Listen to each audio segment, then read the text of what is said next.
Good evening and welcome to Friday Night Motorsport at the GSRC. It is round 4 of the Disruptive Labs GTE Championship. We're live from Spa. It's a 90-minute race and we're going to get straight into it because the action is starting as we speak. We're going to drill down into Spa right now as soon as this intro sequence finishes, and we'll get you underway with the racing. As you can see, they're just coming towards the end of the parade lap now. It will be a rolling start, as always in the GTE Championship, and we've got a nice long straight, so we've got time to try and get through the grid before we start. Stephen Ball starts on pole with Ben Woods alongside him. Then we have Grosh and Haycock on the second row with Kale and Golan on the third. Smitke and Akers are in 7th and 8th, whilst Lavis and King make up the back of the top 10. The 6th row is Harris and Adams, with Zamora and Fitzgerald lining up behind them. Rolo occupies 15th place, with Kimbo alongside him, with Heaney and Wood next in line. White is in 19th, while Lipsky is in 20th. In 21st is Gander, then we have Taylor in 22nd, Wilcox in 23rd, Christensen in 24th, and David Baz, I believe, has not taken the start of the grid, and I believe actually Kamo, Wilcox, Kale and Baz all have not started this race, so we will start the race with 21 runners, a significantly lower field count than we had last week, but it is a much larger commitment when it is a 90-minute race, but it is at Spa, so expect to see some fireworks, particularly into the chicanes, and they round the final corner. We get this race underway, and Stephen Ball pulls the trigger nice and early. He gets a magnificent jump on Ben Woods, who is immediately under pressure from Grosh and Haycock as he enters the first corner, the tight right-hander, and now they start the iconic run down to Eau Rouge and Rayon. Let's just listen to these magnificent vehicles through here.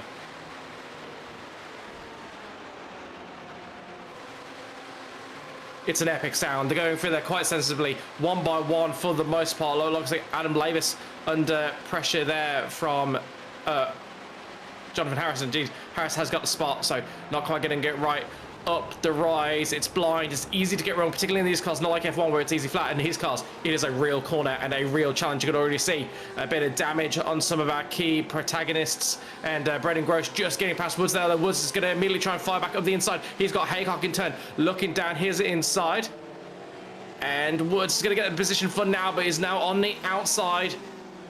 And he's not going to be able to hang on there, is he? It's brave. Is it brilliant? No, not quite. Yes, tuck in behind Grosh, and now once again under pressure from Haycock as Ball just absolutely steams away at the front of the field. He's already got a 1.2 second advantage as these cars start to fight, and they might need to think quickly around the long game if they have designs on winning this race, because as we have seen previously, if Ball is able to get a break, he is very hard to rein in.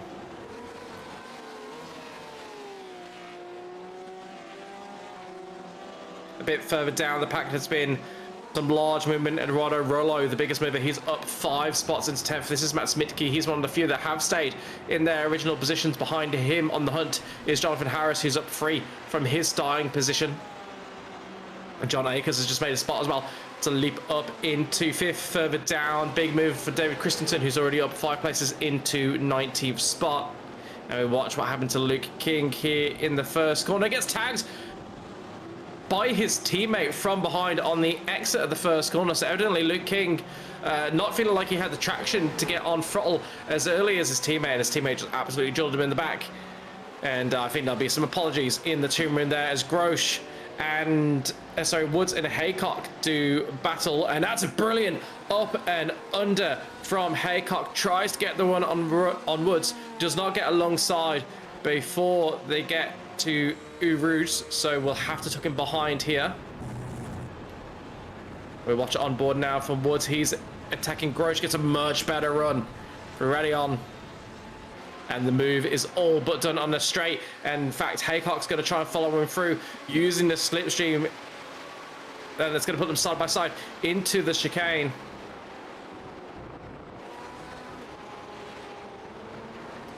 And that is Haycock in 3rd place, Grosh in 4th, and Woods finally getting a little bit of a breather in 2nd.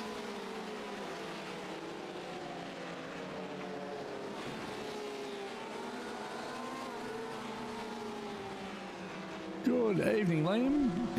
I just see Dan Yeaman's popped into the chat there. Unfortunately, he's missed the he's missed the start of the race.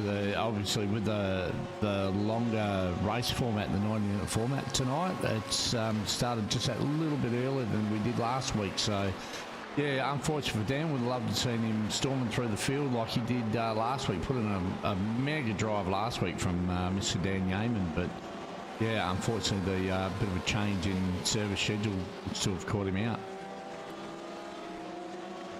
Yeah, it's a shame. Much rather see him on track than in the comments section, but really glad to have you watching, Daniel. And to everybody else who is watching, a big thank you to you as well, and a big thank you to our sponsors, Disruptive Labs, for enabling us to put on new streams. Not often that we get to stream as much racing as we do in this series. However, we are crying out for broadcasters at the moment, so if you or anyone you know is interested in learning what to do behind the scenes, how to host a stream, then please do get involved, because we are crying out for volunteers in that space. Our broadcasters are working as hard as they can, but we're really at the limit with what we can put on at the moment, and that means some streams are missing out. As we watch Fitzgerald, hoping he won't miss out on an overtake on Adam Lavis. Thinks better of going for a big dive bomb into the hairpin. Thinks he might be able to get a better run out of it. Not able to get the run he needs to get alongside Lavis as they approach the bottom of the hill. So he'll stay behind him, try and get a better run through here to set up a move into the chicane. And absolutely does so. Lavis just gets it all wrong off the track on both sides, and Fitzgerald is going to get the position before they hit the corner. And it's going to take a brave Lavis on the brakes to defend. Is he going to be brave? He's staying there, staying on the inside. Does chuck it down there, but Fitzgerald has done enough to warrant the position.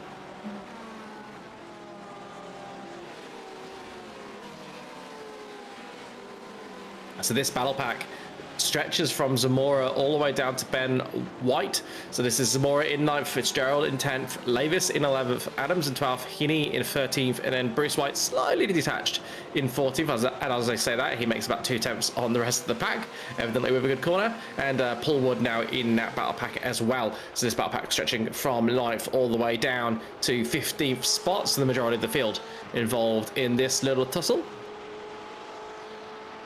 It's going to be interesting to watch over the course of the next hour and 25 how the strategies diverge between our competitors, particularly our competitors in different vehicles, and whether anyone towards the top of the race will twist and go for a significantly different strategy. There is no compulsory pit stops. The amount of stops you do is open. However, there is a fuel restriction. So I believe we will see at least 2 stops. We did see a bit of the fuel save throw a cat amongst the pigeons last week, Liam, didn't we? With the Porsche seemed to be able to go. I think it was Porsche went a lot longer on its fuel, able to save fuel, and I think a couple of guys actually got home without stopping in that 60-minute race. So no, it wasn't. It was a 45-minute race. Sorry. So if they can stretch it out to 45, 46 minutes, that's a one-stopper for a place like here. But I don't know what percentage of fuel has been locked in, whether it's more or less than what we had last week. So yeah, definitely looking forward to seeing how the strategy and tyre wear as well. I know GT3s, they shortened up the tyre life in the sim, but whether or not they did the same with the tyre life for the GTE, which, I mean, obviously being GTE for endurance, GT3s, whilst they're an endurance car, they're also probably more of a sprint style endurance car, whereas these were always a designed to be endurance, and the tyres generally went a lot longer. So it'll be interesting to see who takes tyres in this race, or and what the fuel strategies turn out to be, and if there's any advantage to the Porsche like there seemed to be last week. Yeah, there's still a conjecture around that in the discussion. How much of it was, how much if any was car, how much was driver making the difference, setup as well. If you're running lower downforce, you're going to use less fuel. So we never got to the bottom of that. It remains a mystery, which is certainly not to try and do down the achievements of a winner last week, because he drove absolutely tremendously and deserved the victory. But it will be interesting to see if we see a similar story here tonight. I'd be surprised if they're able to push the field as far, just because with it being sparse, so much of the course is on full throttle. Yeah. So it is going to be more taxing on fuel usage, I would imagine.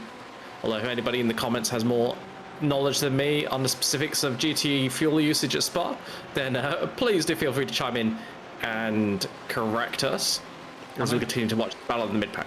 I would imagine it, done a few laps around here. It's not my favourite circuit, simply because I'm just not fast here. It's not one of my better places, but I would imagine, a place like Spa, you're probably looking at a better part of 80 to 85% is, if not full throttle, on throttle. There's very, very distinct braking zones leading into big, long, bursts of full throttle. So, I mean, at the end of the straights and stuff, you could probably lift and save a bit of fuel, but I think your percentage of fuel that you could save compared to probably even somewhere like Bathurst would have to be down, right? It's you try and save too much fuel here, and I would think that it'd also knock your pace around at the same time.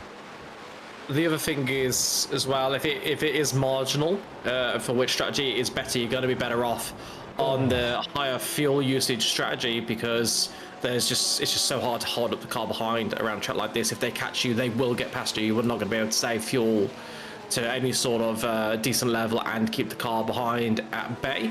As we watched Liam Haycock a bit scruffy there on the exit of the chicane, getting onto the gravel, and that's sort of put paid for now to the battle for third, which was between Grosh and Haycock. About a second between the two of them. Ben Woods has cleared off in second place to the tune of 3 seconds, while these two do battle, and he has closed in on Stephen Ball a little bit, only 1.5 seconds behind now. Excellent, good to see we've got some internationals on the stream watching. Lovely to have you with us, Glassball. Absolutely chuffed that you're tuning in when you're not racing. Shows the commitment to the series, which is really awesome in the sense of community that we do try to promote in the GSRC. So thank you very much for tuning in as we watch Stephen Ball putting on an absolute masterclass in the opening 10 minutes, a ninth of the way there now. So just 8 more of these to go, and we'll be at the end of the race. The field's starting to spread out, so there's a few key battle packs. So there's a battle pack now for third between Grosh, Haycock, and Golland. And if Akers can adjust up his pace slightly, he can pull himself into this battle pack as well. There's only 2 seconds detached, and that might drag Smitke with him, who's putting him under pressure. Then there's a battle pack from Zamora all the way down to Adams. That's 8th to 12th. And then there's Wood and White are in a battle for 14th. And Gander is holding off Christensen for 16th. So not too many huge gaps. And so far, the racing's been pretty clean, and we haven't seen any big accidents to cause people to become massively detached. But certainly the difference in pace is seeing the field filter out into roughly pace order at this stage of the race. Although saying that, Haycock massively putting Grosh under pressure. Can we hop onto that battle for fourth? We just saw it cut through our screens. The McLaren, the Chevrolet of Haycock putting on the stress or onto the Porsche of Grosh. So I got cut out by the orange wheels and just assumed McLaren, such is the strength of that connection in my head. But of course it is a Chevrolet. Most of the field actually are Porsches or Chevrolets. Tonight you can see with our timing graphic there the distribution of the different manufacturers. I got a few Ferraris, a smattering of Porsches, but it is largely Porsche versus Cadillac. Only 2 Fords tonight for Mr. Dyson to check in on and see how they're going. Got Martin Lipsky and Adam Maverick flying the big blue oval flag.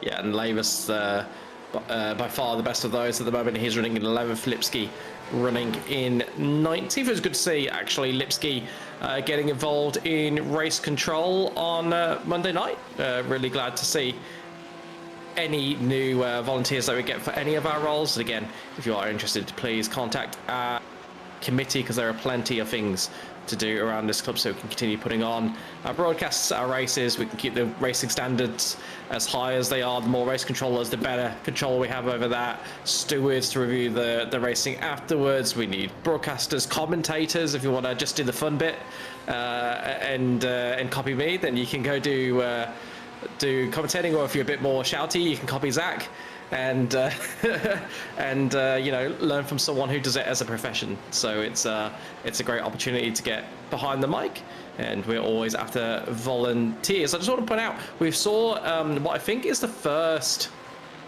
I don't know if it was a scheduled stop, it's the first stop that might have been scheduled, and that was Jonathan Harris. He is pitted on lap 6 in his Hawker. He pulled over to the side of the track and exited for some sandwiches, I think. Ah, didn't see any contact or any. No. We'll have another look at it. It did, came up. We have a quick look at it. He come through here and gone. Oh, the phone's ringing, or Uber Eats is knocking on the door. Well, I hope for his sake it's Uber Eats, because that's much more exciting than a phone call. Yeah, definitely. Depending on the phone call, I suppose, but it's more exciting than most phone calls. It also depends what you're eating. If you're eating a salad, then I'll take the phone call, honestly. So by who we eat salad, let's be real. We're watching Greg, or it could have been, you know, a cat-related disaster. I have heard stories of people's cats jumping on them in the sim rig. My cat has turned off my computer while I've been in the sim rig before. So that kind of thing definitely can happen. Could be a VR issue. There was a very famous incident probably 18 months ago, no, a bit over a year ago for myself, actually, in the supercars. My daughter's cat decided to jump in between my feet at, I think we were running at Detroit Belle Isle, and looking down and trying to kick the cat out of the way, I missed my braking marker and speared off down an escape road and actually bounced back and nearly killed the leader. So yeah, that got me in trouble, but it does happen. Yeah, cats don't respect boundaries. No. The personal space is only a thing when they want it.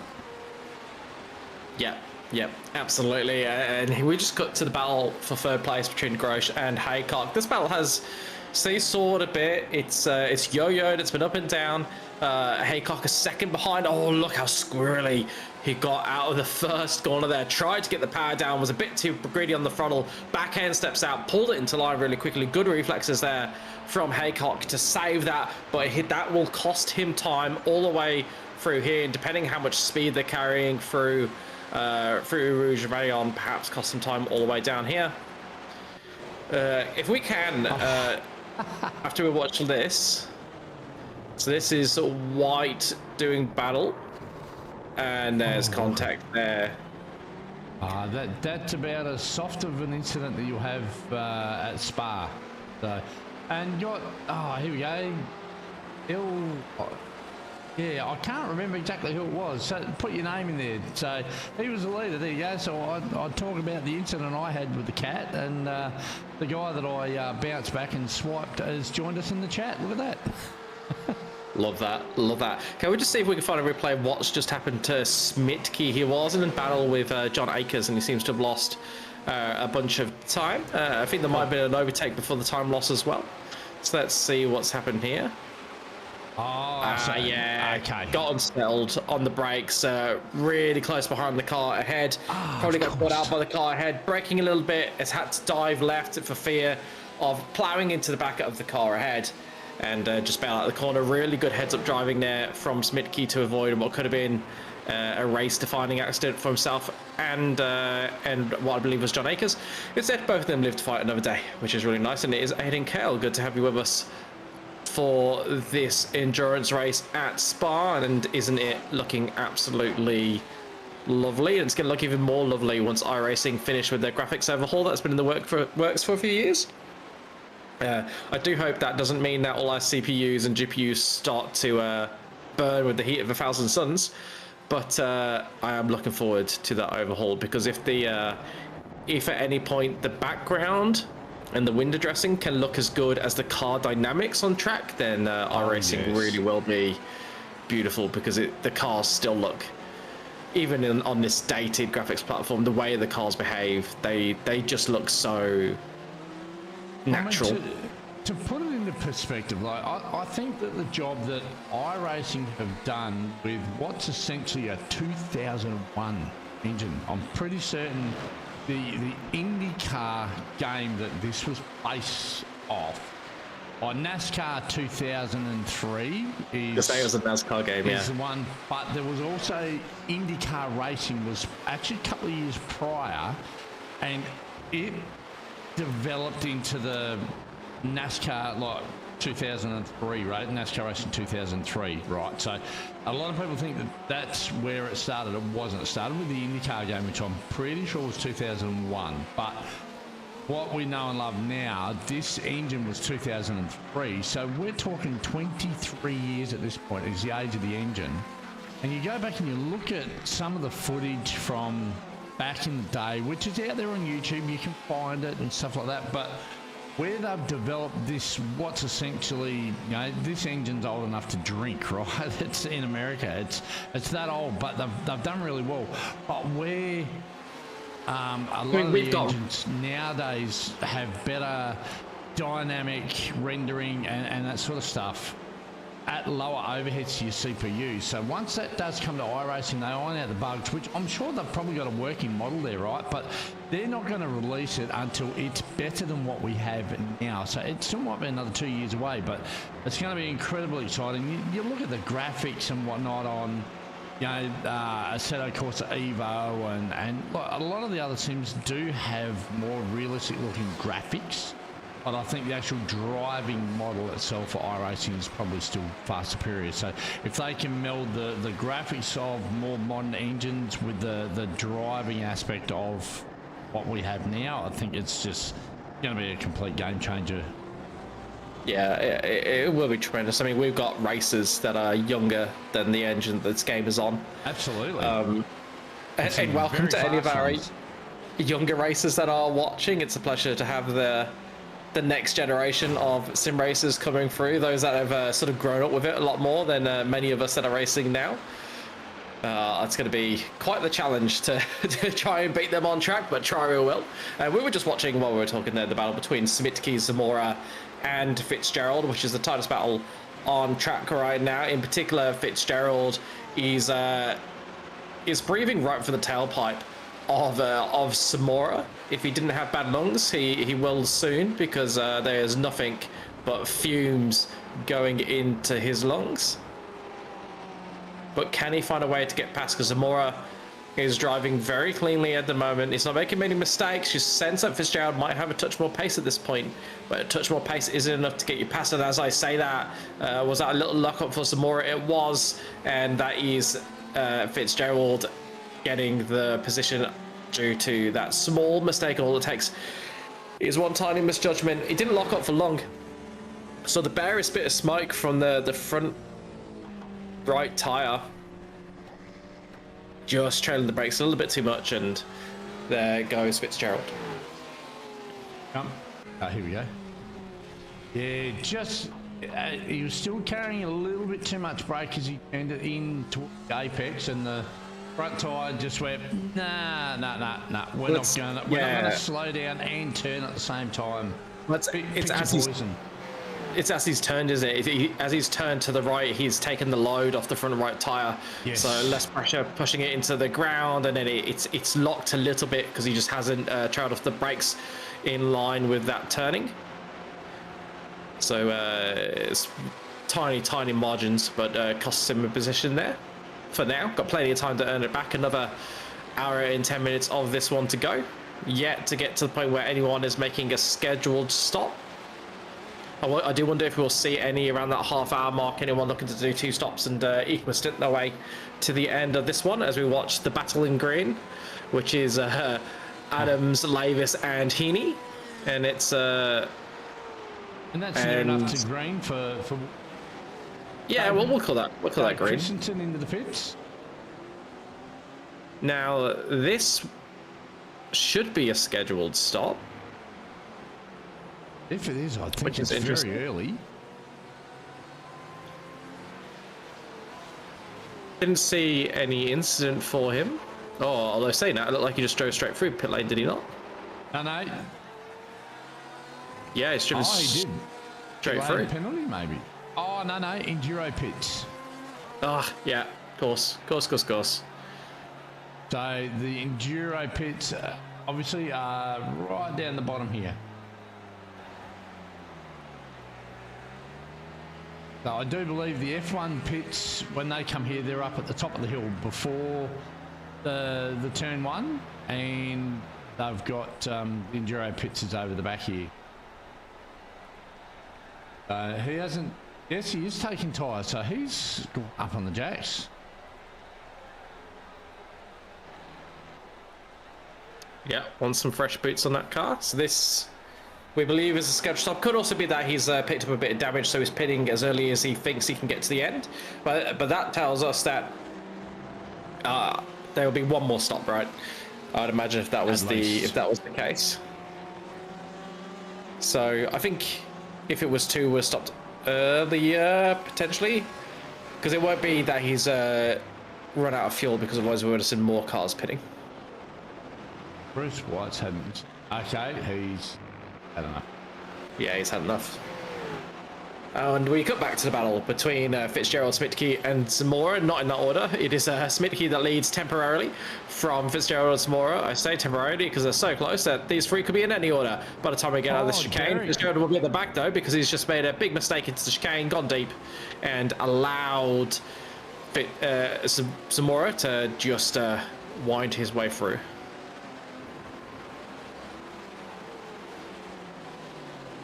Yeah, the only this is. Go ahead. Oh no, Greg Heaney and Mav. This your next closest battle on track at the moment. And one little anecdote: we've got four of our committee members in Jeff Adams, Adam Maverick, BP, Greg Heaney, and Paul Wood, all running line of stern from 10th to 13th.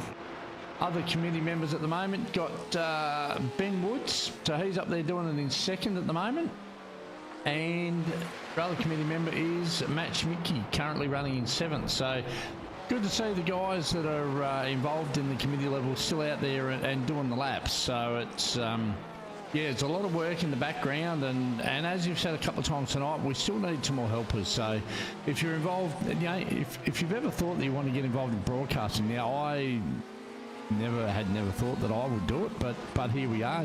Probably nearly 2 years I think into doing Friday nights. So it's they are in the Discord together, Sean. Correct? Yeah. Over there in the in Greg's Discord. So get on board. It's actually fun. Like, you get to learn a lot about the sim and how the broadcasting side works when you get onto the keys, and it's just an interesting way of learning more about the sim and whatnot. So yeah, get involved, and like I say, the RCs they certainly need a hand. So a lot of people like to say we want broadcasting, but we need the people out there and the feet on the ground to make it happen.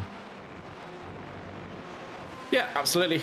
We run on our volunteers. That's the reason that the fees are able to stay so incredibly low, because we do a lot of things cheaply by relying on volunteers, the same way that your local soccer team, your local cricket club relies on volunteers so that they can keep their fees relatively low and still provide all of the goodies that they do without it cost you an arm and a leg. And I have to say, at the moment, Ben Wood's definitely winning bragging rights out of those committee members as he runs in second place. The gap between him and Stephen Ball has stayed relatively consistent. It's been up and down a little bit, but as you would expect with just the natural variance around a common mean lap time between Ball and Woods, I think their pace is pretty much exactly the same at this point, which is really good because it means we've got a race on our hand. One small mistake from Ball and Woods will be passed, or at least right shoving his front bumper into the diffuser of that Porker.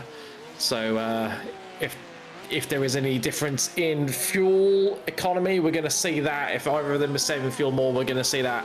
It is absolutely game on at the front here. It needs to have really gapped themselves from Brandon Grosh behind. You'd feel that there's going to need to be some sort of change to the formula for Grosh to catch back up. He's going to need to either be on a different strategy, or he's going to need to find some pace at another point in this race. to be able to make up that gap, and he in turn has dropped Liam Haycock, so the top four.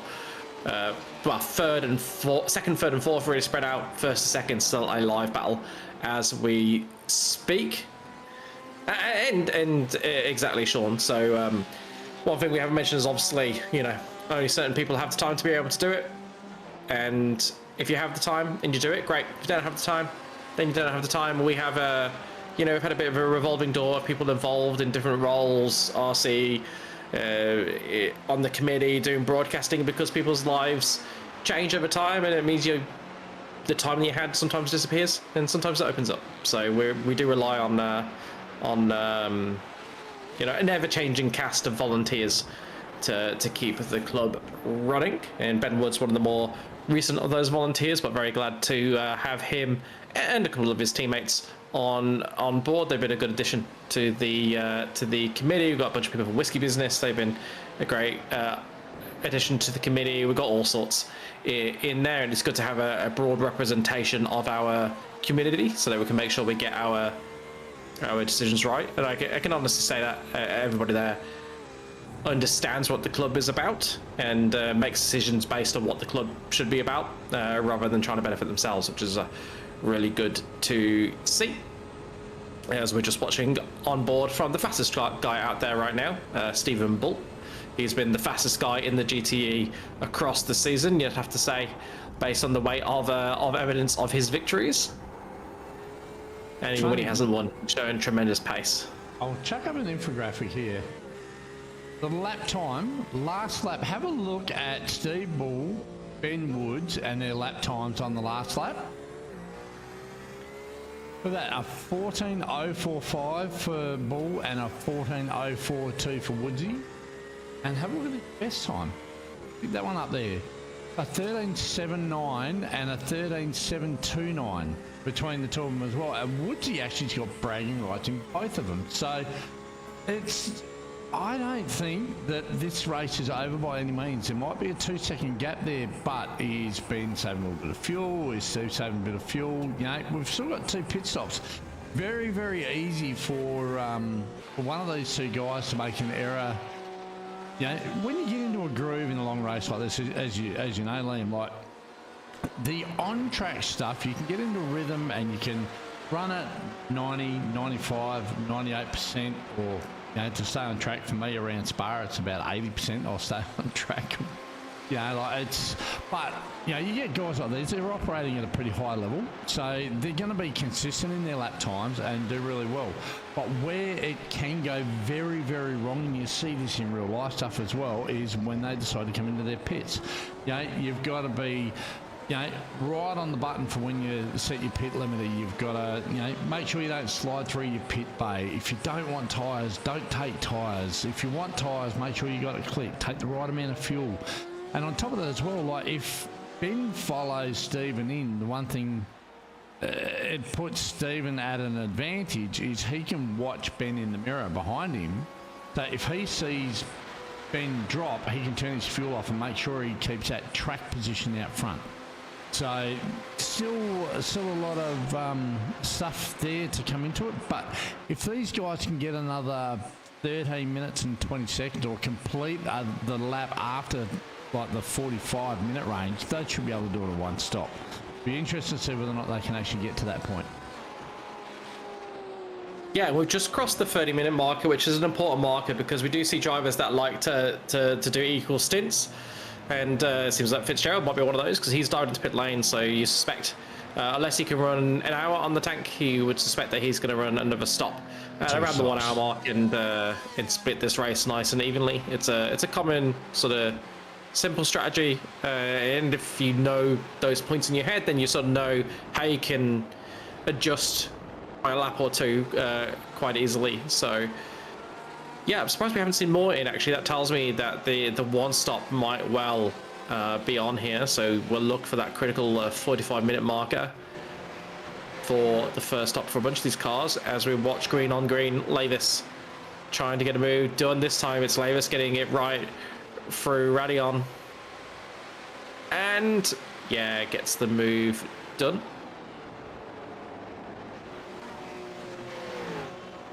Ford's got a little bit of grunt in a straight line by the look of it. Daiso would be proud. Haven't seen Daiso pop up in there yet. He's been cheering for the Fords the last 3 weeks, so yeah, we'll see whether or not he pops in and waves the flag tonight. Yeah, I'm sure he'll make himself known at some point.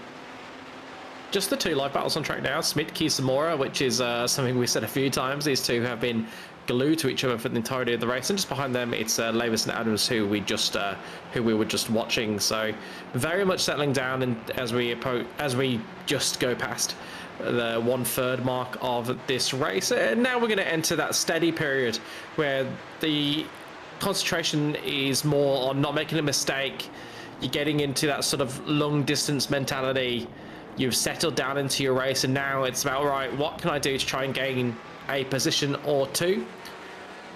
And what you'll see is the intensity rise again once we get into that last sort of 20 minutes, and you know that any moves are going to be for sheep stations, as we watch Lavis getting it wrong into the opening hairpin. Put himself under heaps of pressure, got to get the run through here correct, and even if he does, I think the slipstream is going to be more than enough for Adams to get the maneuver done, as long as he stays somewhat close here. Oh, thought the tail was stepping out a little bit there, but instead he just got good rotation at the top of the hill. And look at Adams. Yeah. Interesting tactics there.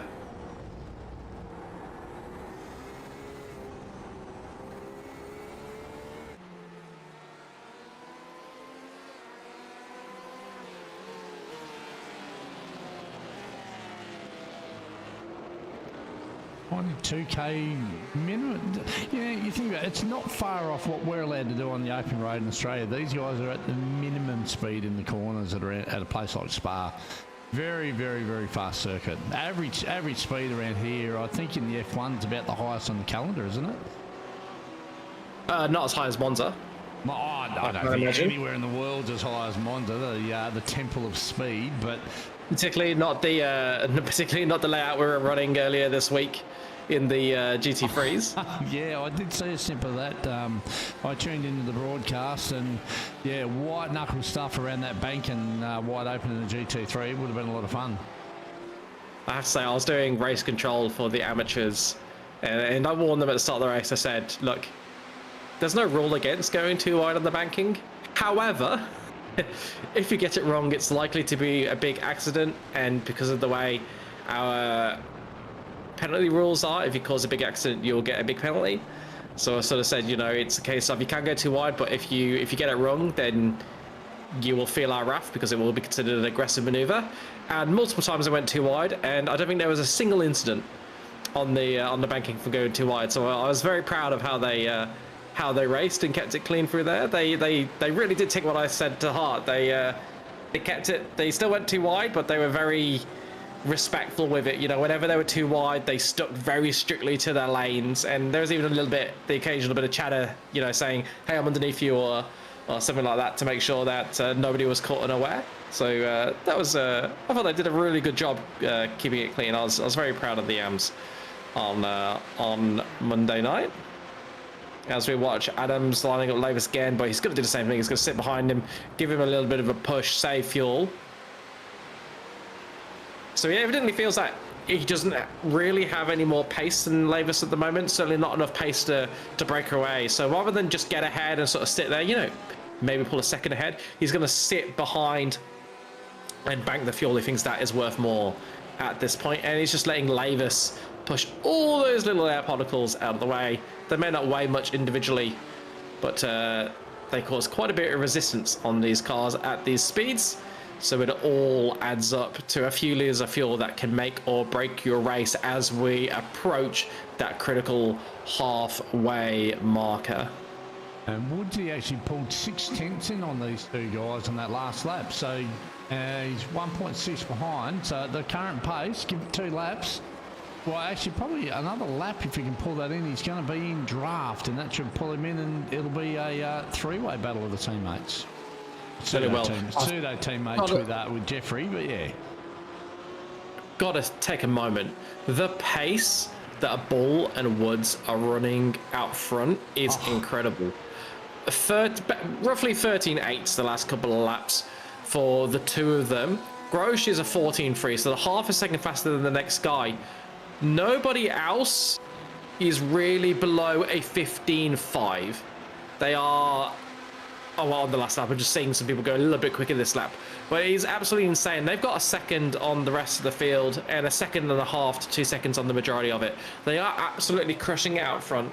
There is nobody that can match their pace. Usually, there's one or two people a little bit further back. They're out of position and they're sort of running close to the leader's pace and they're making their way through. Nah, none of that this week. Bull and Woods are in an absolute class of their own. It is like watching Toprak, I can't say his name. Toprak and I've committed now. The Ducati guy, what's his name? I'm having a complete blank.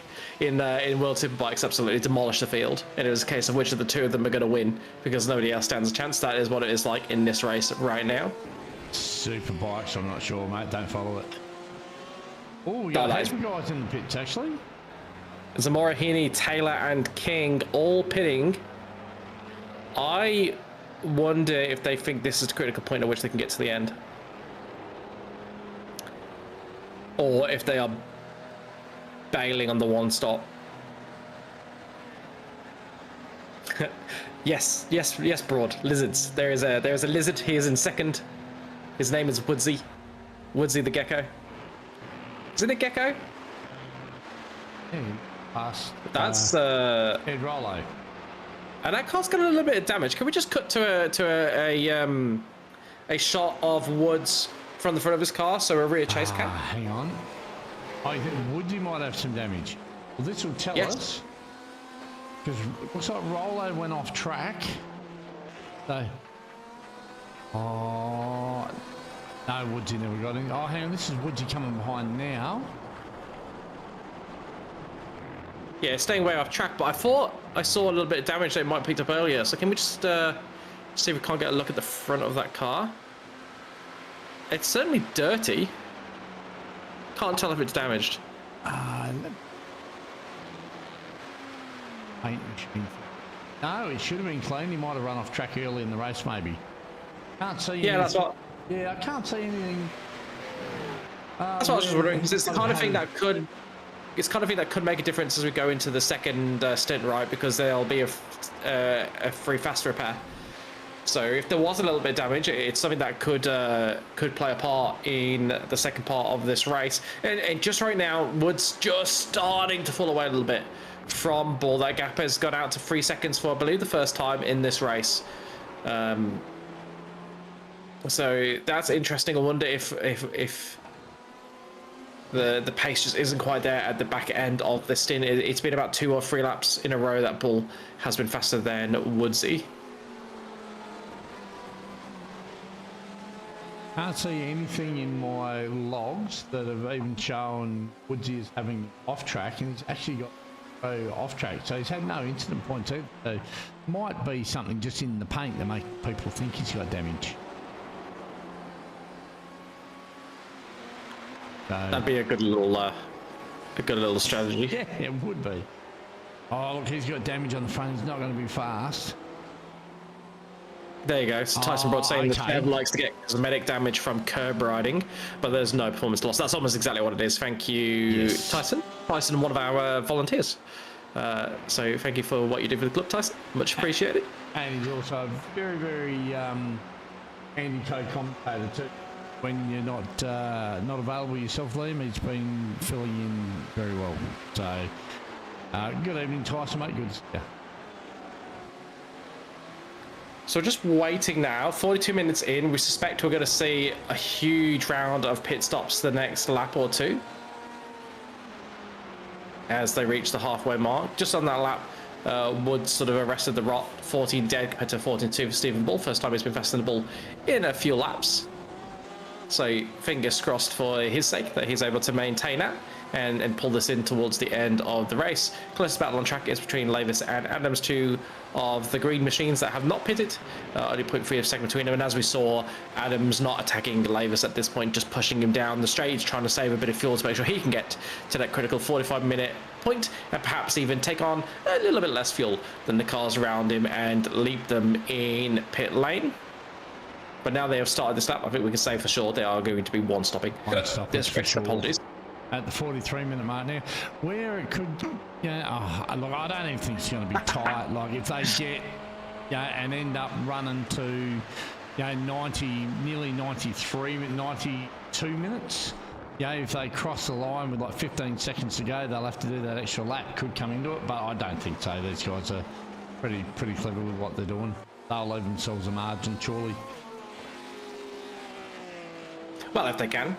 Sometimes it's tight enough that you can't leave yourself a margin, and that's when things can get very, very interesting, as we watch Grosh go a little bit wide as he exits No Name and kick up a bit of gravel. Didn't lose too much time, and he's got plenty of time over Haycock. He's still sort of sitting in a no man's land in terms of pace. He's significantly quicker than the cars behind, significantly slower than the cars ahead. All he can do is keep it clean and try to bring it home for a podium, but there's plenty of time for that to go wrong. Got another 45 minutes, and whilst it is a long lap, we might see them start to catch the back markers, which is the difference in pace. So there's plenty of jokers in this pack yet. And two jokers in the commentary box. As we watch Gander becomes the latest car to pit. And now we'll watch Bull. Will Bull go around one more lap? No, he's going again. Oh, I would have for sure thought that Bull would have headed pit side. So by going another lap, this puts it without question that he'll get that one pit. Grosh pits from third, pretty much exactly at the halfway mark, so he should be able to get to the end of this one. Haycock pits as well. I think it's a good thing for Bull that he has had that gap over Woods ever since the opening of the exchanges. Woods got into a bit of a scrap with I think it was Grosh and Haycock at the time, and lost a couple of seconds, and then has just sat there the whole way through. So he hasn't been able to get the benefit of sitting in Stephen Bull's draft, saving some fuel. He's had to do all the same fuel saving techniques as a Bull, and we've seen him running at pretty much exactly the same pace for the entirety of the stint. Whereas if Woods had been able to stick behind Bull in his own exchanges, stick within a second, get the slipstream, he could have perhaps got a bit of a fuel offset that he would be able to unleash now, but not able to do so.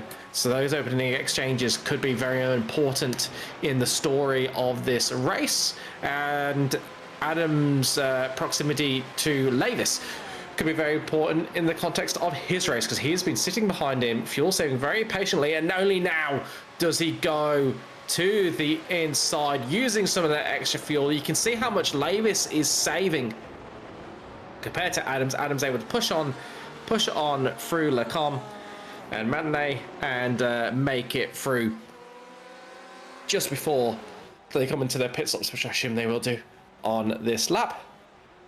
As Liam Haycock the pitch, taking tyres as well in his wannabe McLaren in the pit lane. I might get told off for that. If you've got any complaints on Discord for me, you can send them to Joe Baldwin on Discord, and I'm sure they'll reach me. Biggest mover at the moment, Paul Woods, although he's been aided by the fact that the field is not cleansed. So he's actually second last of those that have not stopped, is a better way to look at that. But as you can see, he is in close proximity to Adam Lavis, and well and truly in this battle for what is currently 6th place, but I'm sure they will be relegated down the field because Grosh, Haycock and Fitzgerald, certainly Grosh and Haycock will make their way through. Not entirely sure where the other Stick Zamora was battling in the top 10 earlier on, so we'll have to wait and see how the field all spreads out. And of course, some of those drivers that did pit earlier on might not be able to do it in one more stop, which is another joker mainly for those further down the pack. Those at the top are too accomplished for that to occur, as we watch Golan and Akers make their pit stop. They're going again.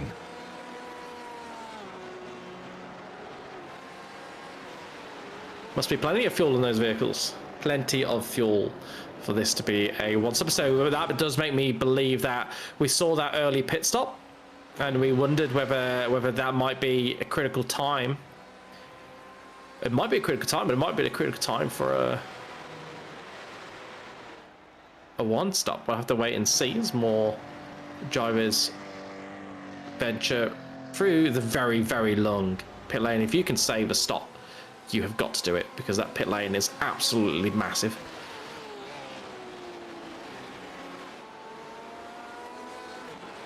There's Stephen Bull.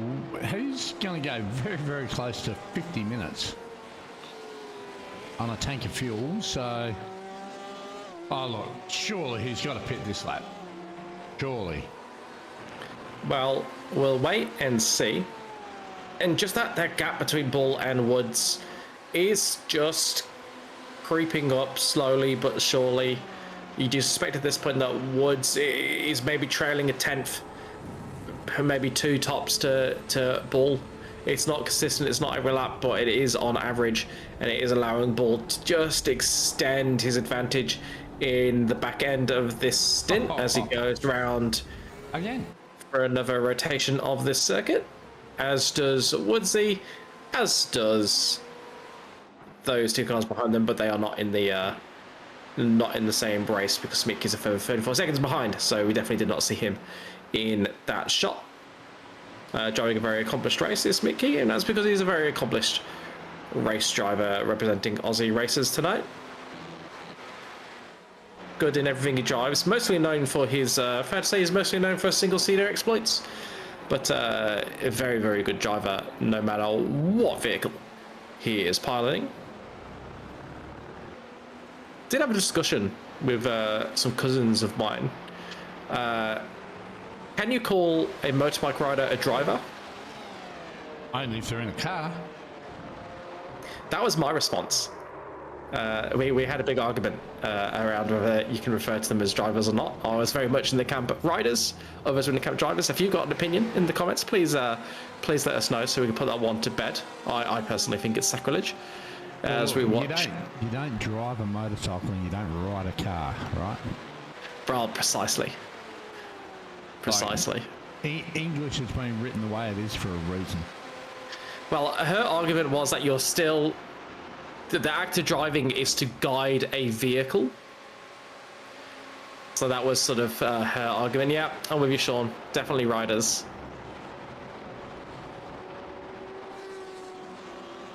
As we watch. See, Adam's not really able to break away here, but interestingly, Paul Wood has now overtaken Lavis as well. So Lavis struggling for pace at this portion of the race, as Adams and Wood go through. And I do wonder, so Paul Wood in the last lap, half second faster than Adams, so Wood is significantly faster than these 2 guys at this stage of the race, so I expect to see him try and make a move on Adams. Yeah, I'll accept pilot. I will accept a pilot. Especially in those MotoGP things, they're pilots. That many wings on them now. This is true. Although they're going to be gone, not this season coming, but the season after. Good. Which is great. They're going to be going much more old school, getting rid of ride height devices, getting rid of a bunch of the aero. Hey, look, if you want to make me a man who can die very, very happy, throw out all this 4-straight rubbish and the wings and all the traction control and all that, and go and pull Mick's bike from 1998, 1999, 2-straight 500cc was where it was at. Give them smaller tyres.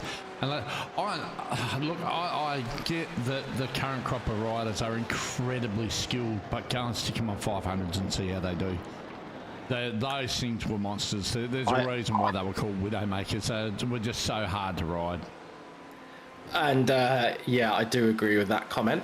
I'm not looking forward to this rule set. I've tried to talk it down.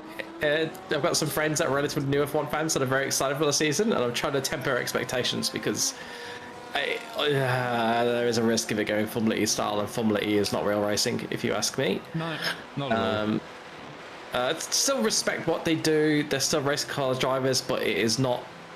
It's peloton racing. It's not the same. Anyway, MotoGP is going to go in the right direction as of next year, and hopefully they continue going in that direction. Hopefully F1 takes a look at them and listens. There was rumors about them returning to V6s or V8s. Sorry, returning to V8s in the future for F1, and that's what they're thinking about for the next engine rules cycle. The good news for F1 fans is because Formula E has exclusive rights to be the all-electric World Championship. They actually, everyone cannot go full electric. So at that point, it kind of makes, if hybrids become irrelevant, then it kind of makes sense to go back to petrol and go back to a combustion engine, particularly if they're doing it on sustainable fuel, which they are using next season. So that could be interesting. They're not slower than the F2s. I will say that is the F2, being slow in the F2 thing is a bit of a myth. They actually reckon they're going to be pretty close to last year's pace once they actually turn the wicks up. So yeah, ignore the current lap times of testing. Even then, the fastest lap times of testing are faster than F2. There was a bit of a misquote, and it's sort of taken off, but yeah, definitely faster than F2 at the moment. And yeah, they think not much slower than last year. However, they are going to be energy starved, which means you're going to see weird things at the end of straights. You're going to see potentially weird things even in qualifying, where they're sort of lifting and coasting in qualifying because the deployment that they can get from the extra recharge is going to be worth more than the time lost from the coasting. So you might see some weird stuff, and I don't like the sound of that. My only hope is that they get better at recharging, and then it becomes less of an issue in subsequent seasons, because there is so much of a competitive advantage if you get better at the recharging, and then that there is a big incentive for the teams to sort of fix that themselves. So if we don't get a regulation change quickly, then my hope is that they do that, or they just undo what, sorry, I'm going to rant now, or they just undo what they did, because the reason we're in this mess is because they wanted to try and lure Audi and Porsche at the time in to become engine manufacturers. Yeah. And obviously they got Audi on, and then all the other F1 team, the original plan was to recover energy off both the front and the rear axle, and the other F1 teams got nervous about Audi coming in and being able to recover off the front axle, because that's what they did in endurance racing. And they thought it would be an advantage, so they managed to change it so that they only recover energy off the rear axle, and lo and behold, they can't recover enough energy. And that's why we're going to get into these problems, where if they were allowing recharge off the front axle as well as the rear, they wouldn't be energy stars, wouldn't be having these conversations, and we'd be talking about how brilliant the engines are because they have so much power and so much torque that getting the power down out of a corner is going to be a real potentially a real differentiator in the season. And instead we're talking about them being energy starved because everyone teams are paranoid. As we watched Lipski, he may or may not be paranoid, I have no idea, but going for a little bit of a spin and then deciding, you know what, now's the time to pit. I wonder if he actually forgot that he needed to pit that lap, and the spinner was a bit of a reaction to late realizing that whoops, I need to go into pit lane. Yeah, so that might have been a response to that. But the leaders are still going. So Ball, Wood, Smitke, Adams, Wood, and Lavis all going round again as we're getting up to the 1 hour mark, which is got enough fuel to do it in one stop. Call me old-fashioned, whatever, a fogey, a relic, whatever. I'm of the personal belief that F1 should be the pinnacle of pace right now. The days of smaller cars with V10, V8, whatever horsepower, give them all the RPM, give them all the horsepower, put them on renewable fuels, which I know that Sebastian Vettel was very, very vocal about last year and year before in the background, saying that this is where F1 should go, is aspirated or turbo, whatever, but give them real engines, get rid of this electric stuff, put them onto renewable energy fuels and push that side of it, which I think is smarter, because we've all seen that electric stuff isn't working. Such a big argument around it. And go and have a look at countries and the stacked up bloody Priuses in paddocks, right? Like they just, it's a false economy, and you're never going to change my mind on it. That's my view on batteries, but I'm old, I'm probably Yeah, irrelevant I of don't- the past. But I think that F1 should be small cars, big tyres, big horsepower, and controlled aero. And by controlled aero, give them a maximum size, a minimum height, and just let the guys use the brains that they've gone and done years and years. Like imagine saying to Adrian Newey, look, go and get a V8, design a car that can go fast, right? And give them a 650 kilo minimum weight limit for the car and driver or whatever, and just let it have at it. Just let it be the pinnacle of motorsport, not this contrived, rule-driven, entertainment package that they've got. Let them race. Let them stop being entertainment. Oh, it's still the pinnacle of motorsport, thankfully, and it does seem there is a groundswell of support to go back to simpler engines. I do think this is going to be a one-off rule cycle, just because they're already talking about going back to V8s. They brought in the renewable fuel. It seems like this regulation set that we're stuck with for potentially the next 5 years is going to be temporary. So we'll have to wait and see. There was good noises. They're quite on it at the moment because they don't want to. What's the word? They've got to promote what they've got. They can't be talking completely negative about it and talking about what's coming next and sort of ignoring it. They've got to promote the fact that the hybrids for now, but certainly there's already been large conversations around where they go into the future as we watch Adams, Wood, and Lavis all ping at the same time. This is absolutely going to be a pit stop race. Will anyone try to short fuel to get out first and back themselves to defend? We'll have to wait and see. But it looks like in pit lane, Wood is going to be at the back and Lavis is the furthest down pit lane. So Lavis has the option to respond if he needs to. Does need to be careful if he chooses to make sure he does not screw himself. And as we saw some of their competitors just making their way through. So let's wait and see. So Woods gets going first. Ooh. He's going to get Adams, and then it's going to be Lavis. So Woods, Adams, Lavis, and Woods and Adams with a little bit of a gap to Lavis, maybe about a second or so. Actually, that's being generous. I think it's more like half a second. And here's the leaders in. All Woods both at the same time. Right bang smack on the 1 hour mark. So our thoughts of a two-stop race is out the window. Yeah, certainly. It is a one-stop. And remember, we saw, can't remember what car it was. Was it Christensen that I said might be the first of the scheduled stoppers? And we suspected it was the earliest you can get home in a two-stopper. I bet it was the earliest you can get home in a one and he does not stop again. That would be my bet. So we'll just wait to see who is going to come out of the pits first between Bull and Woods. Should be Bull. He had he definitely had an advantage over Woods before the stop. But now we get to see what they can do with 30 minutes. Should be able to fuel up enough to not need to fuel save. And it probably will be quicker to just get the fuel you need and go to the end flat out than to short fuel yourself. So we'll wait and see what the pace is like once they settle into this second and final. Matt Smith keeps behind them from third place. 19.2 seconds stationary for Bull, 18.9. So 3/10 to the better for Ben stationary.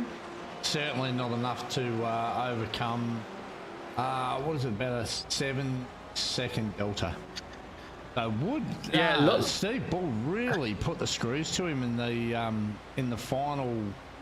I think he made a bunch of time on pit entry.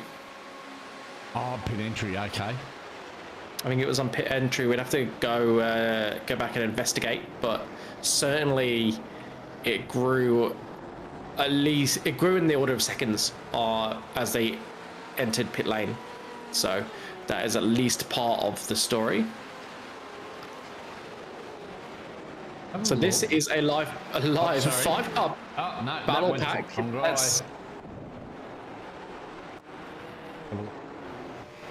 Steve Bull. Okay, I was going to try and have a look at his actual entry to the pits, but it's got him halfway down. So we cut to this battle pack between Adams, Lavis and Wood. They've been hard to separate the entirety of this race, particularly Adams and Lavis. And it is Wood that leads the battle. And then you've got Haycock and Fitzgerald not far behind there, keeping a watching brief for now. But we're going to try and become active participants before the end of this one. 28 minutes to go. Final third of the race. And this is the time of the race where you know that any moves that occur really are going to count. You can absolutely defend for 25 minutes around Spa if you're wily, if you're clever. You can break free if you're quick. So this is when everyone is going to up the aggressions levels.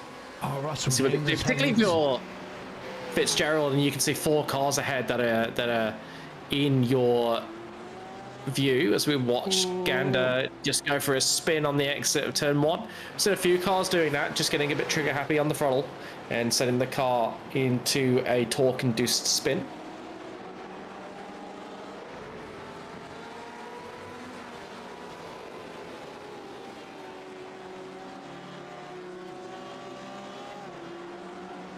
Looking nice and settled there. Oh, that is Liam off track. Wide. Just handed that one to Derek. Small mistake, big cost. The job's done. He's going to try and dive up the inside into the chicane, I don't doubt. There he goes, up the inside. Can he hold on? He's going to have to leave room for Fitzgerald on the inside for the second part. And it's all going to be about the run through. He's done a really good job there. He's given himself every opportunity to come back at him through the hairpin. That does not. So Fitzgerald will hold on to that one. I'll try and get a little bit of an up and under, try and get more pace. Use the draft. Just got to get a good run out of Radion here. Rouge, my bad, sorry. Oh, he got balked to get that run. Derek was very slow in the first section. Strategic.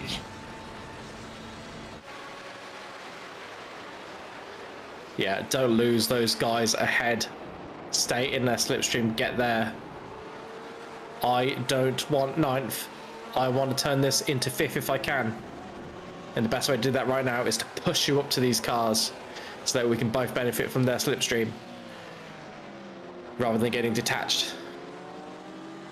But does Fitzgerald have the pace to live with them naturally? That'll be what Haycock is trying to weigh up in his mind as we watch Edward Rollo back through pit lane. Sorry, I keep trying to turn his 2 names into a single name. Ed Rollo. You can tell it's getting late and it's been a long day.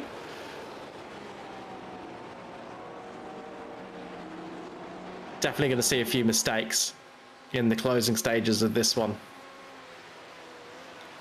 Almost everybody here will be working full time. It's the end of the week. Some people will have kids. Some people will be sleep deprived. Some people's dogs will have woken them up in the night. They're desperately going to want to sleep. So we'll wait and see who makes a mistake towards the end of this one. Yeah, very lonely race here for Brandon Grosh at the minute. He's 28.5 seconds behind Ben Wood, and he's got 15 seconds over Schmidtke. So I bet you he's going to be looking at that clock for the next 23.5 minutes. And yeah, give me the white flag.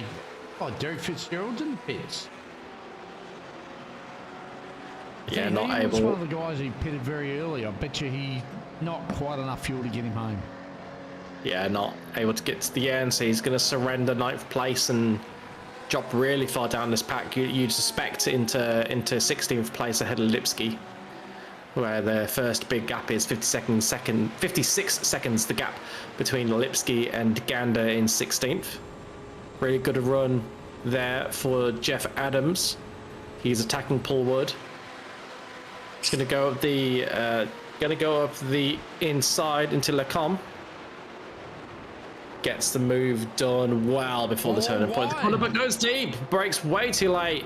Goes deep, and he's going to have to cede that position back. He's going to have to be careful not to let Lavis through. And they are side by side. as they head down. Oh, not quite close enough. Oh, man. For, Here comes not Haycock. quite close enough for Levis to make a move into Ravage as Haycock approaches from behind. He's going to need a good run through Puon.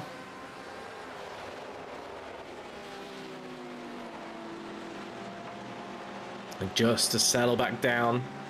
So back in pursuit of Adams. Best form of defense is to attack. It is also useful just... Go ahead. I was going to say, one thing that we haven't actually covered off tonight is the movers and shakers. At the moment, Paul Wood's up 13 positions into P5, so it's been a stormy night for Woodsy. Wayne Taylor, he's back here. He's up 8 positions from his starting 22 in 14th. Then we got Russell Gander and Jeff Adams. Them guys, they're both up 6 spots. And then your VP's your next best guy. He's up 5, so he's currently sitting in 12th position. Been a fairly quiet race for Greg, which is sometimes a good thing in these endurance races. He's not been involved in any. He's running around there with his teammate Luke King, probably having a bit of a chat on the radio as they're going. So, yeah, and he'll be glad he'll be glad it's his teammate behind him, because that makes things a little bit less whiskey for him to the end of the race. I need the Tish Boom button. Yes, please. If you could get that, that would be for next week. That would be absolutely tremendous. Unfortunately, I think Discord are taking them buttons away. I can't see them anymore. And it'll be Haycock trying to take away the position from Adam Levis as he pulls side by side as they approach Lacombe. And Levis tucks in behind, so Haycock getting the move done on the Kemmel Straight. And actually having a good look at Adams there, as Paul Wood tries to clear away. So Haycock will know that if he's going to get Woods and have a chance of finishing in the top 5, he needs to get past Adams quickly, because right now Wood seems to have the pace to pull away from this group. Up ahead, Woods is closing in a little bit on Steve Ball. The gap was over 7 seconds when he exited pit lane. It's now back down to 6.5. So Woods with good pace at this stage of the race, but it doesn't seem like it's going to be enough to pull in Stephen Ball when there is such a disadvantage. Had he kept that gap down to around that 3 seconds it was not long before their pit stops, might have had a chance, but with the way it sort of blew up in the immediate moments prior to the pit stop and through their pit transit, I think that might have cost them the chance to fight for victory here as we go into the final 20 minutes of this race. The big question is who will finish in 5th, 6th, 7th and 8th spots, because they are running very close on this track. And Luke King is also pressuring his teammate Greg Heaney for 12th. And I think something's just happened to Adams, because Adam Levis has just hopped up into 6th place, and now Adams is under huge pressure from Haycock, so I'm not sure what's caused that. Let's have a look at the replay here. So Haycock going for a move on Adams. Is there going to be contact into the chicane? There is. And Levis says, thank you very much, I do love my positions in 2s. Greedy boy takes them both in one chicane and moves himself up into 6th place. And there's a bit of a scrap live right now. All 3 of them heading into Lacombe. And it'll be Haycock ahead of Levis, ahead of Adams. So Haycock making the position and getting himself up into that coveted 6th place, and now he'll try to break free, try and catch Wood. What have you got, Liam? Time to show us what's in the tank. Haycock must have had a hell of a run down the Kemmel. Well, let's jump on board with it. Oh, smart. Just carried the momentum right the way down the straight. 2 for 1. Beautiful. Clean move. Well done, Liam. Putting that Chevrolet to good use.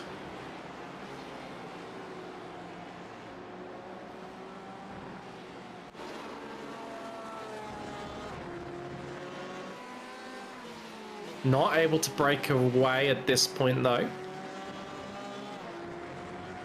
Just such as the gravel there, that'll hurt his run through here down to Blanchemont.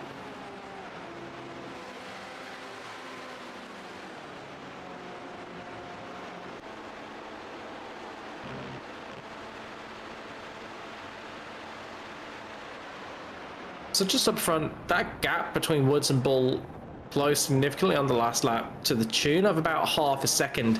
Now, if Woods can keep up that pace, if he can keep up that pace, and it's a big if, then there might be a question mark over the victor of this race. Currently, the gap is at 6 seconds, so a lot of work for Woods to do. I don't want to sound like one of those commentators that constantly tries to big up back combats that aren't going to happen and make it sound like there's jeopardy when there isn't, but I'm just saying, if Woods can maintain a half-second clear pace, then Bull would be under threat by the end of this one.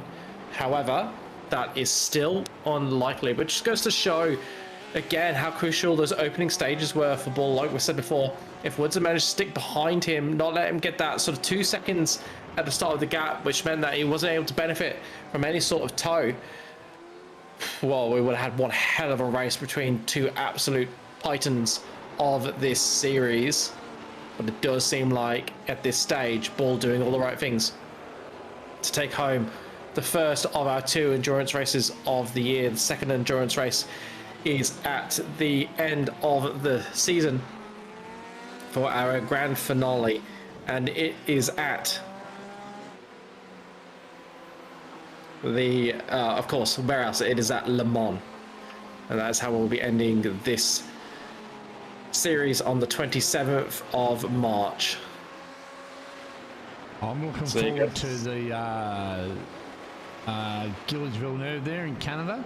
I think that race in these cars is going to be a monster. Yeah, that should be brilliant. Suzuka, I mean, look, there's so many good circuits there. Yes. It's a bespoke calendar. It's not following any official series, and that means we have been able to put together a selection of the greatest hits for these vehicles, some iconic racetracks across Europe and across the rest of the world, notably Suzuka and Canada. And it is a series that has got off to a very strong start. Slightly less numbers tonight, but still strong numbers, particularly for a Friday night series. And hopefully it can continue on that run of form all throughout this season. Jeff Adams making so much. And Adams made so much time on the brakes there, going deep into the chicane. And this 3-car battle just refuses to die, and they are catching back markers ahead, which could add a joker into the pack. Paul Woods, a good 3.2 seconds clear. They've not been able to close that gap at all, even with Haycock taking the lead. It seems these 3 cars are just an incredibly even pace, and it is down to who just does a better job on the lap. And if you make a mistake, then you lose the position, which is absolutely what racing should be about. As Jeff Adams pulls to the outside of Lavis just letting him through, not wanting to lose time, trying to fight that one. Not going for a big move down the inside, pulled over on the straight to make it clear that he was letting him through. So I wonder if Lavis is just thinking, you know what? Why don't you have a go at Haycock, and I'll see if I can do what I did earlier and take the scraps. Or he got it wrong up the hill and got to slow down. That is the other explanation for that.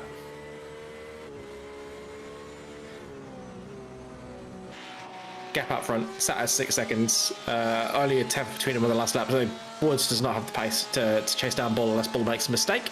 So I think we can cross that one off the list.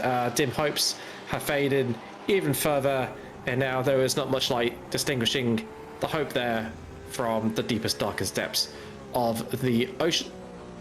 But this battle is going to keep us entertained right to the end of the race, I can tell, unless there is some sort of heavy contact, which I'm not going to rule out, because these guys have been going hammer and tong for 1 hour and 15 minutes of the 1 hour 17 minutes, I suspect.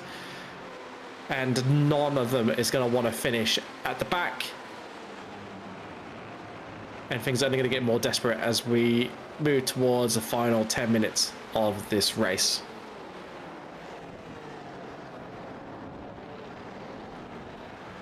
I'll be Ed Rollo there, just in front of Liam. Yeah, does a good job getting out of the way. He does. Yeah, great work. Bit of a wiggle there for Jeffrey. Trying to get the power down for the run down to Eau Rouge. Oh, this thing, it's just the second best sounding car in the sim. I love the sound of the RSR. Good. We'll have a look at Adam. Ready?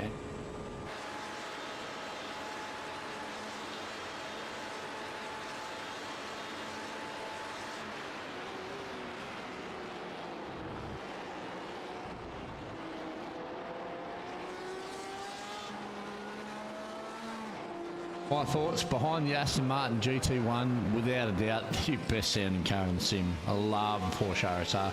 When it was actually official, I did quite a few official races in these cars and only ever drove this Porsche. Just, I had a setup that worked and a couple of tweaks here and there. It was pretty much good everywhere I took it. And yeah, no, I love the noise of it. Liam's actually pushing on and making a bit of a Don Woodby as we've got a bit of drama for Golan. Just, it's just lit up on my timing screens here. Oh, he's having a rough go of it. Done. Oh, he's grabbed the curb. Oh no, into the wall.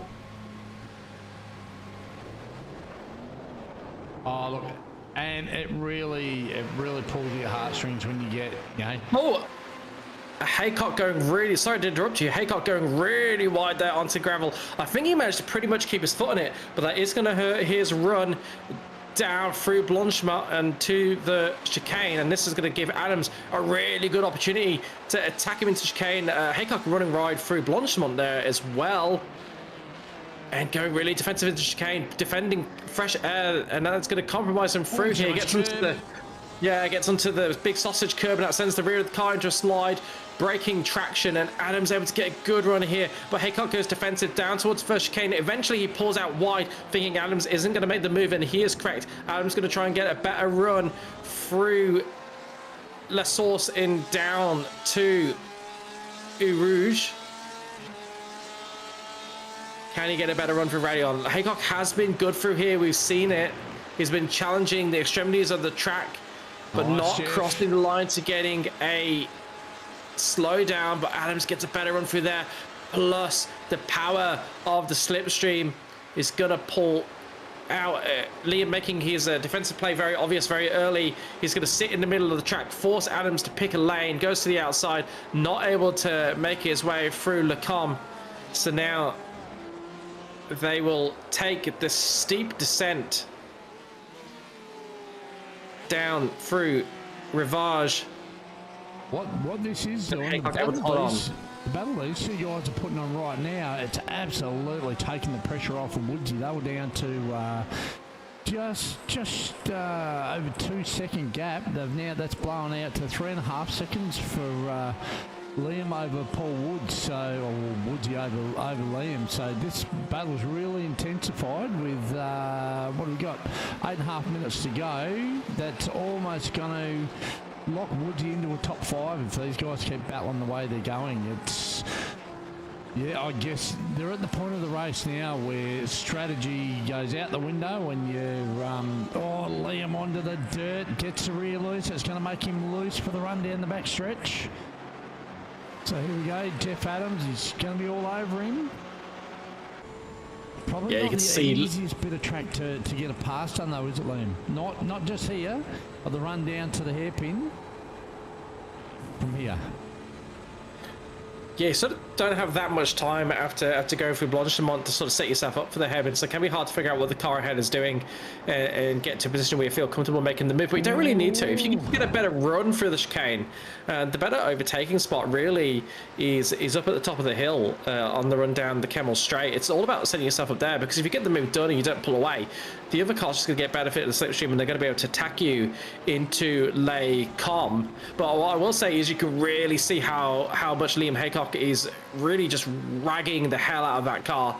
He is putting it all over the racetrack and beyond its limits. He is feeling the pressure that Adams is applying, and he needs to settle down, otherwise one of those mistakes could turn into something not just that loses him the position, but perhaps loses him a few, because Lavis isn't far behind. It's there's a 16-second gap to Zamora, but if he pitches himself into a proper spin, he could quite easily lose a large chunk of time. So he needs to be careful, needs to settle down, and needs to make sure he doesn't throw away multiple positions trying to defend one. So if he can just settle down, he's only got to do a few more laps to bring it home.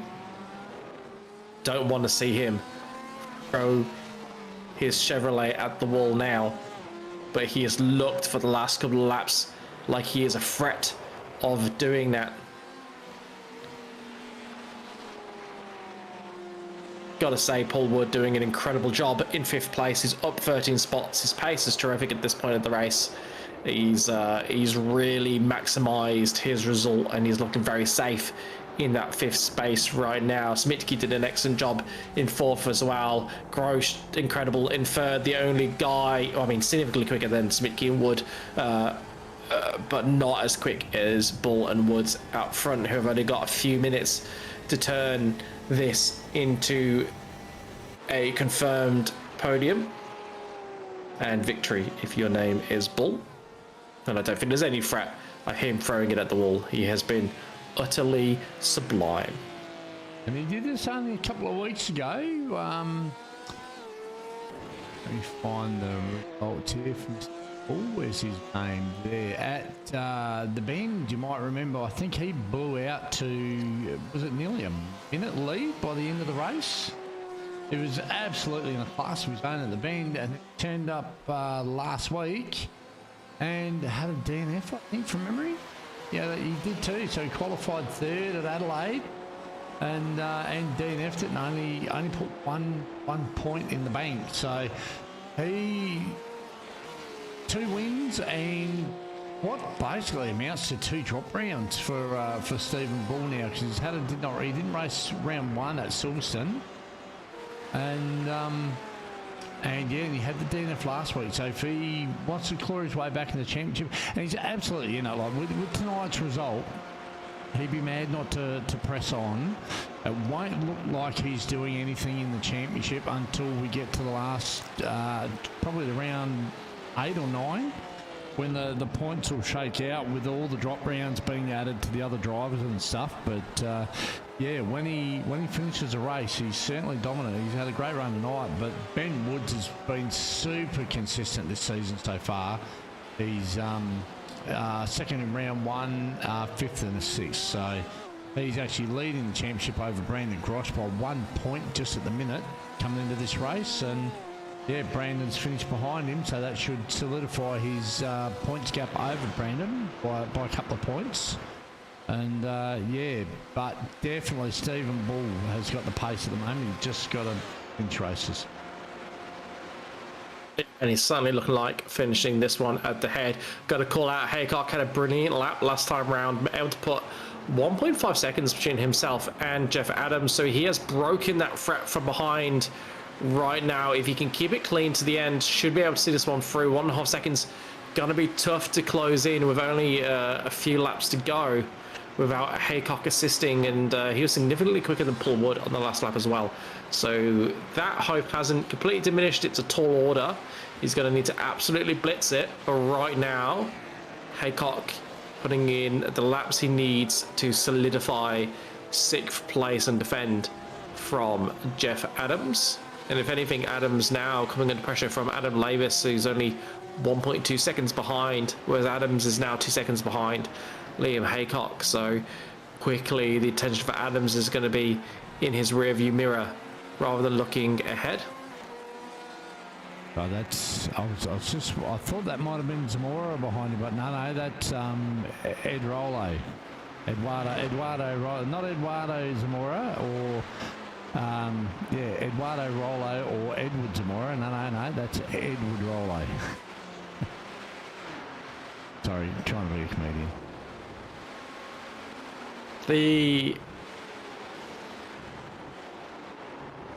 It's interesting how much pace the top two had over the rest of the field, because nobody else has even come close. So hopefully at least one of them joins us in the booth after this race, and we're able to ask sort of how on earth they're so quick, because they are utterly demolishing the competition. They're, half a second a lap effectively faster than Brennan Grosch, and they're approaching a second a lap faster than the majority of the field. And that is, we got some good names in this field. Smitke is no mug, Paul Wood is no mug, Adam Lavis is no mug, right? We've got some very good drivers in this field, and they are making them look like amateurs. Well, we're on lap 40 now. Brandon Grosch, like you say, he's no mug, and he's 40 seconds behind Ben Woods. So it's those guys are absolutely head and shoulders above the field tonight, as you say. So it's going to be a hard slog for any of these guys outside of Ben and Bull. It's going to be a hard slog to try and get on the top step of the podium after a season of battling the pace that these guys are carrying early in the season. So they'll want to get on top of their setups and their practice if they want to have a chance by the end of the year. Oh, by the end of the season, anyway. Yeah, but you never know with these races. It could be a trick strategy that gets you a victory. All you need is one instant to go your way, and all of a sudden the win is back on, because behind them it's been pretty close. So there is hope for the rest of the season yet, even with the likes of Bull, Woods and Grosch, to be fair, putting in some phenomenal performances in the opening few rounds. Well, this is one of what I was saying just before. Like Steve Bull, whilst when he finishes, he's had the best pace. He's also had a DNS and a DNF, so he's got no more mulligans to see him through the end of the season. He's used them up very, very early, but Ben Woods, he's been pretty solid. Groshy's been solid so far, so it's it's going to be an interesting season-long battle. It's look, if I was to sit back and make a prediction this early in the season, I think if you go off consistency, Ben Woods should almost nail it. If Steve Bull doesn't get involved in any more incidents, he could be on. It's one of those things. So we'll wait and see how it pans out. But at the moment, I'd almost have to hand it to Woodsy for his consistency. Yeah, he has been brilliant. Oh, checkered flag. What? I missed it. You did. Stephen Bull takes a fantastic victory in his Porker. Ben Woods finishes in second, is doing donuts alongside him. We wait a while for Grosch to cross the line, and cross the line he does to round out the podium. Brilliant drive for Brandon Grosch. 47 seconds behind our leader, but still 23 seconds ahead of Matt Smitke as we watch him approach the chicane for the final time for Aussie racers. And he's not going to take any risk. I was too busy talking about what the season was going to bring, and you'd already brought it. So yeah, it's finishes in fourth. This. Here we go. So it's on a replay, but here he is. We'll get Steve Bull's finish.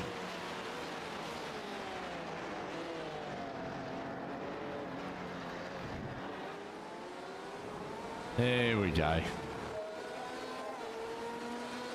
Sorry about that, Steve. There we go, and that was a difference first to second.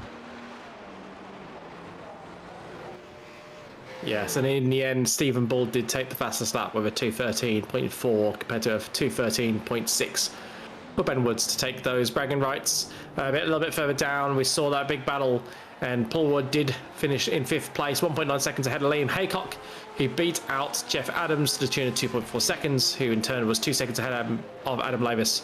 So eventually they did space out a little bit, and it was Haycock, Adams, Lavis in that tight midfield battle. Zamora finished in 9th, Akers in 10th, then Heaney finished in 11th, just ahead of his teammate Luke King.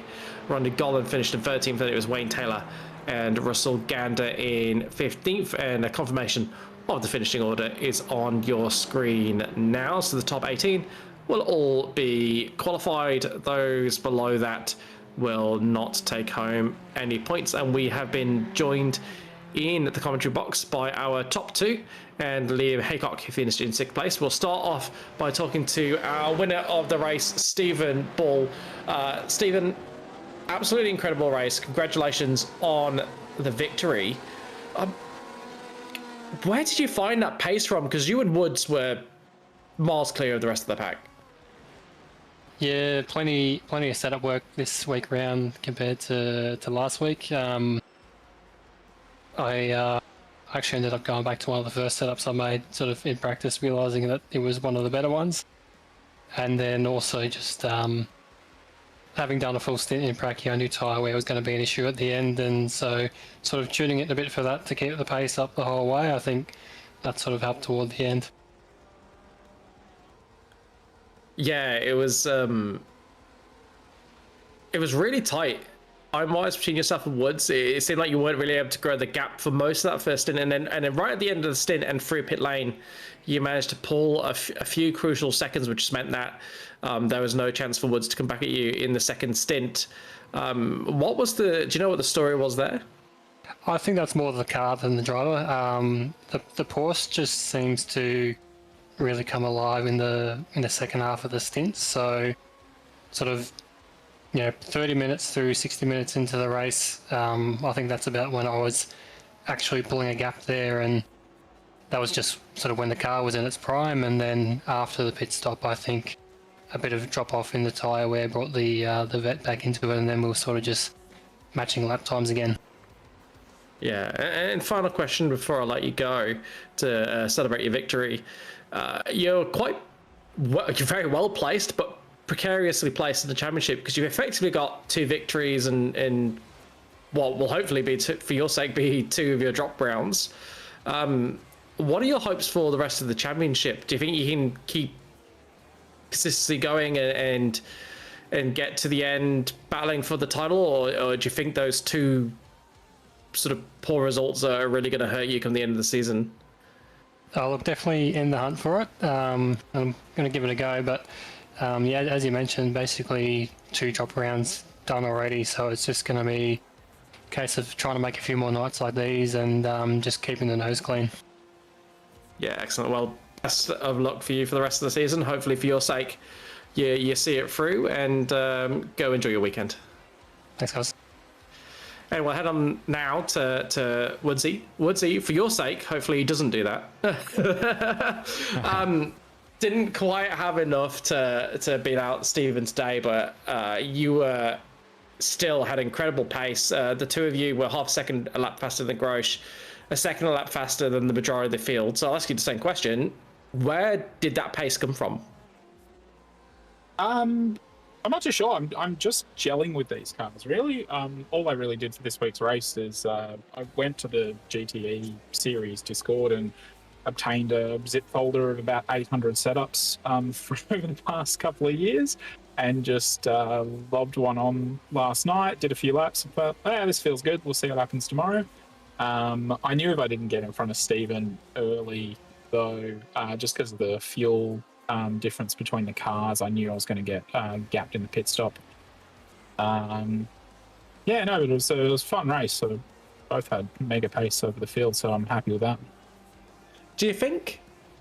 So in the opening exchanges, you kind of got, I think you had a bit of a slide about halfway through the first lap, and then you sort of ended up under attack from Grosh and was it Haycock at the time? And that sort of put you a couple of seconds behind Bull early on, and then eventually you managed to sort of break free of that battle pack. Do you think without that, if you'd managed to, say, be about a second behind Bull at the end of lap 3, Do you think that could have made a difference, being able to, use the slipstream and stay in the dirty air? Yeah, the slipstream pace the Corvette had was mega. So if I hadn't have had that little slide, I'd never gone through that section right behind another car there before, so I just caught the curb the wrong way. Coming off it, I just slid the rear end, and once I was out of the toe to Stephen, yeah, it was kind of done. And final question for you: who's going to be champion at the end of the season? Oh, I'm going to say I hope me, but I'm just kind of racing this series because I never got to race these cars when they were actually like the car to race. So this is just a bit of fun. If I win, awesome. If someone else wins, they clearly deserved it. So awesome. Yeah, well, you're doing a very, very good job so far. You're doing everything you need to be to be in the title hunt come the end of the season. So long may that continue. We'll head on over now to chat to our third guy on the podium, which is Brandon Grosh. Brandon, congratulations, fantastic drive. Your pace was well clear of the rest of the field, even if it was lacking compared to Bull and Woods.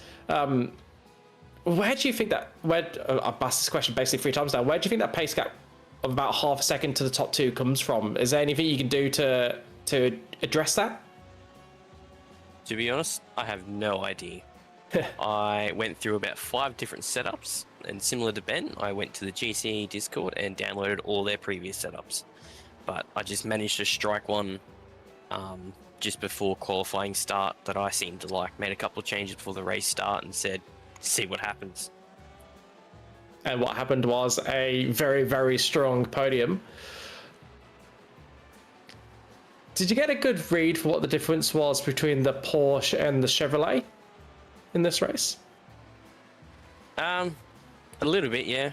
I remember thinking on the 3rd lap or whenever Ben went back past me that that Corvette has some strong pace.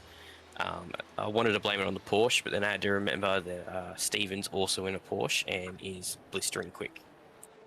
Yeah, it really hurts when there's somebody else doing a better job in the same car, doesn't it? It kind of removes that excuse for you, like, oh, I can't blame my machine anymore. Particularly in a sim. At least in real life, you can be like, oh, I've got a dead engine. You can't even use that in a sim. So maybe you just need to move to real life so you got more excuses. Oh, if I had that kind of money, I would. Oh, wouldn't we all? Wouldn't that be excellent? Start like a real life GSRC. That'd be mega. Thank you very much for joining us in the comms boxes. I am trying to wrap this up fairly quickly because it's quite late and I want you all to go get a good night's sleep and go enjoy your weekend. So go enjoy your weekend and best of luck for next week. Thank you, fellas. Thank you for the night. You are most welcome. We'll head on over now to Liam Haycock. Liam, first of all, good name. Secondly, you were in a mega battle with Lavis and Adams for a large portion of that race. So just talk us through all the bits you can remember from your point of view. Yeah, so at the start I was obviously up with Grosh and whatnot, but so 2 weeks ago I think it was, we had a race in GT Masters here, so I just used the same setup, and that race, after just 30 minutes, new tyres, gave you about a second a lap. So I decided to take 2 tyres this time. Don't do that, because once you do that, the car does not want to go in a straight line. Oh. Yeah, so I had quite a large spin, which is what put me behind them after the pit stops. And then I was just trying to get back by, and once I broke free, I tried to catch Paul, but there just wasn't quite enough laps, sadly. So which 2 tyres did you take? Took the 2 fronts. So when I went to turn in after Lacombe, the rear would just snap loose and went both ways. Yeah, because you had so much grip at the rear.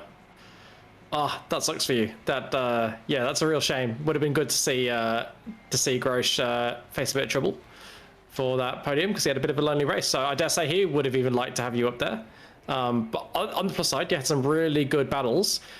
With a few laps to go, we saw a few laps in a row. You were going off, exiting the right-hander on the run down to Blanchimont. Yes, I've got my corner names right there. In getting a little bit scruffy, were you feeling the pressure at that point? what was the sort of explanation? Because you went wider sort of a few laps in a row, or was it just struggling with the? Yeah, the balance? tires never fully worked, so I just did a band-aid patch with putting up the TC, which made it a little bit more tolerable, but it was just constantly fighting that grip, and by that point, the rear tires had actually dropped far below 50%, so there was just nothing on them anymore. But I'm just happy to have done better than last week, because fell back into my old ways there and had a few incidents, I think. Got caught on the broadcast, and just wanted to make sure I'd keep it clean, much cleaner tonight, and I think I did well for that. Yeah, for sure. You definitely kept it pretty clean. I don't remember any incidents off the top of my head, and as we said, you were in close company for a lot of that race with a ill-handling vehicle. So I think you'd be pretty proud of the job you've done to bring it home in sixth. I think probably that was the maximum on offer once you made that decision. But best of luck for the next race. Hopefully there's better things than a podium in your future. What do you think the chances are of us seeing you in the top 3 at Circuit de Barcelona?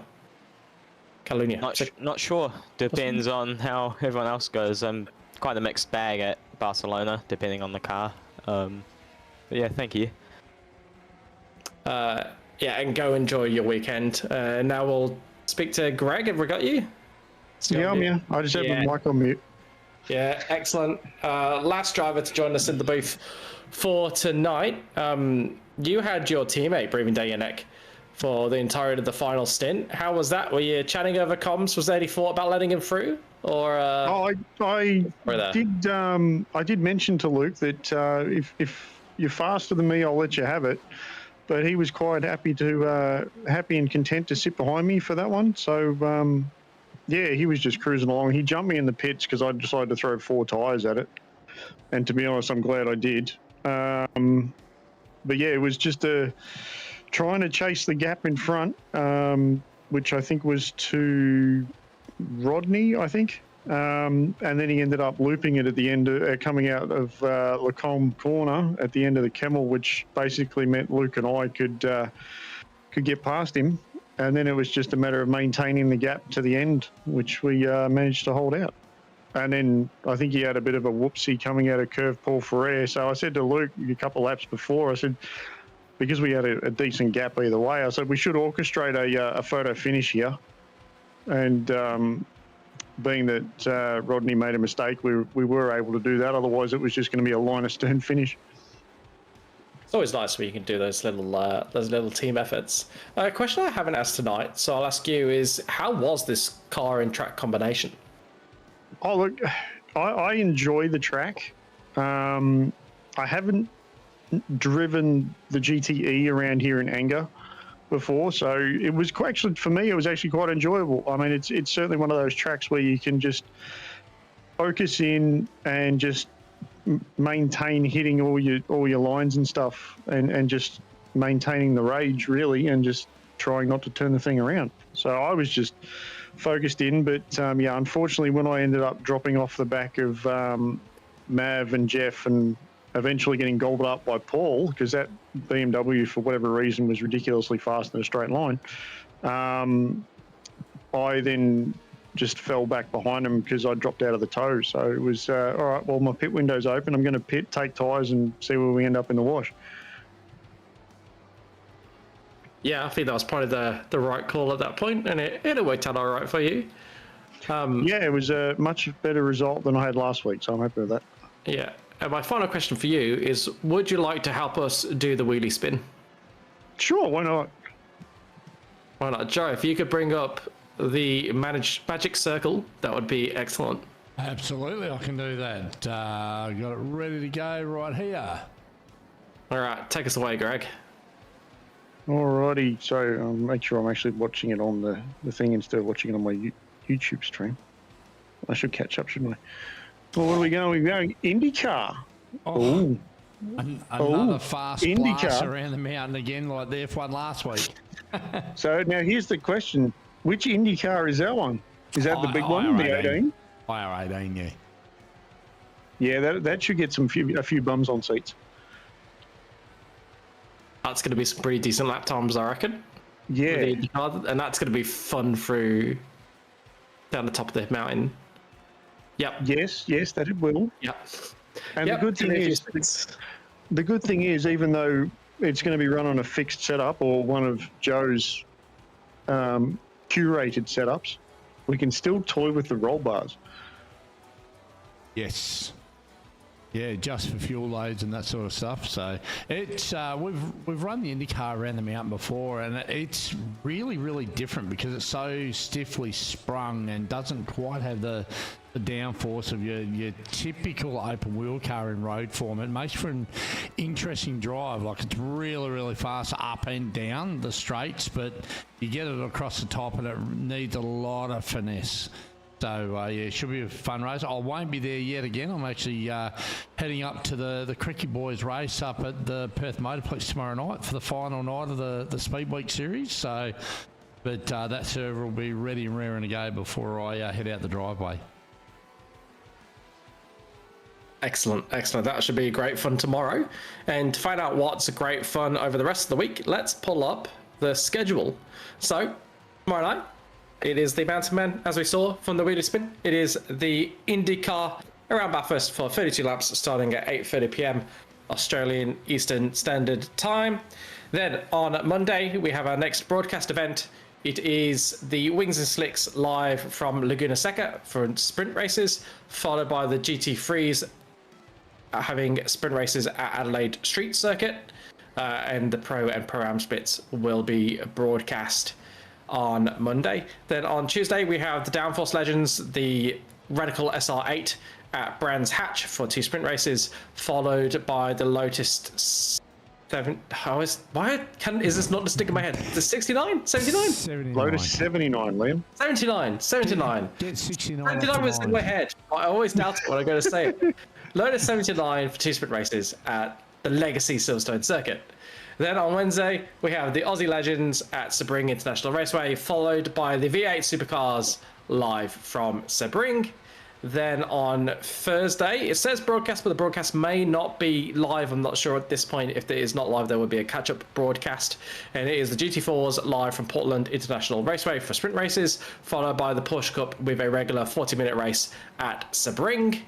And then we return next Friday for the GTE Championship for a 60-minute race at Circuit de Barcelona, Catalunya Historic. So a lot to look forward to over the next week, Liam, as we head over, have a look at the merch store. So, yeah, merch.tgsrc.inc for all your Gentleman Sim Racing Club hardware. Coming in, yeah, we're in the middle of summer. Get your coolers. Winter's coming. There's all sorts of stuff on there to whet the appetite. And remember, you can also contact the committee members and get team merch through the store as well. And second last port of call, our sponsor intros. Yeah, sponsors are across the top and bottom of your screen as we speak. We just saw the merch shop for the Gentleman Sim Racing Club. And as mentioned, you're able to get your own club's gear on that if you so wish. We've got Flash Graphics. They've been a long-term sponsor of the club.